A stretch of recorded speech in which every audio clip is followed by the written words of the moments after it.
ನನ್ನ ಮಗಳು ಸ್ಕೂಲ್ಗೆ ಹೋಗ್ತಾ ಇದ್ಲು. ಆಗ ಟೆನ್ಷನ್ ನನ್ನ ಹೆಂಡತಿ ಪಾರು ತಗೋತಾ ಇದ್ಲು. ಇವತ್ತು ಪಾರುನೇ ಸ್ಕೂಲ್ಗೆ ಹೋಗ್ತಾ ಇದ್ದಾಳೆ.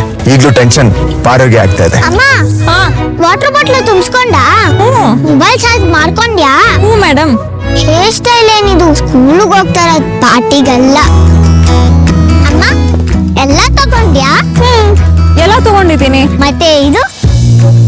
Thank you. ವೆಲ್ಕಮ್. ಪಾರು ಇಷ್ಟು ಗಡಿ ಬಿಡಿಲಿ ಹೋಗ್ತಿರೋದು ಎಲ್ಲಿಗೆ ಅಂತ ಗೊತ್ತಾಯ್ತಲ್ಲ, ಸ್ಕೂಲ್ಗೆ.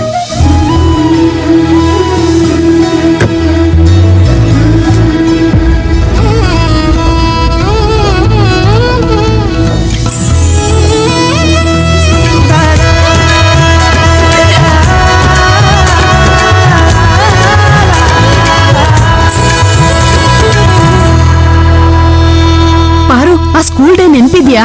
ಪ್ಲೀಸ್ ಅಲ್ಲಿ ಕೂತ್ಕೋತ್ಯಾ? 3 ವರ್ಷದಿಂದ ಅವಳಿಗೋಸ್ಕರ ರಿಯೂನಿಯನ್ ಅರೇಂಜ್ ಮಾಡ್ತಾನೆ ಇದ್ಯಾ? ಅವಳು ಬಂದಿಲ್ಲ. ನನ್ನ ಪ್ರಕಾರ ಅವಳು ಈ ಸಲನೂ ಬರಲ್ಲ.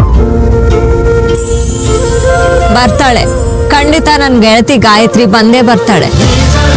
ಶುರುವಾಗ್ತಿದೆ ಹೊಸ ಕಥೆ ಗೆಳತಿ ಗಾಯತ್ರಿ. ಆಗಸ್ಟ್ 17ರಿಂದ ನಿಮ್ಮ ಸನ್ ಉದಯದಲ್ಲಿ.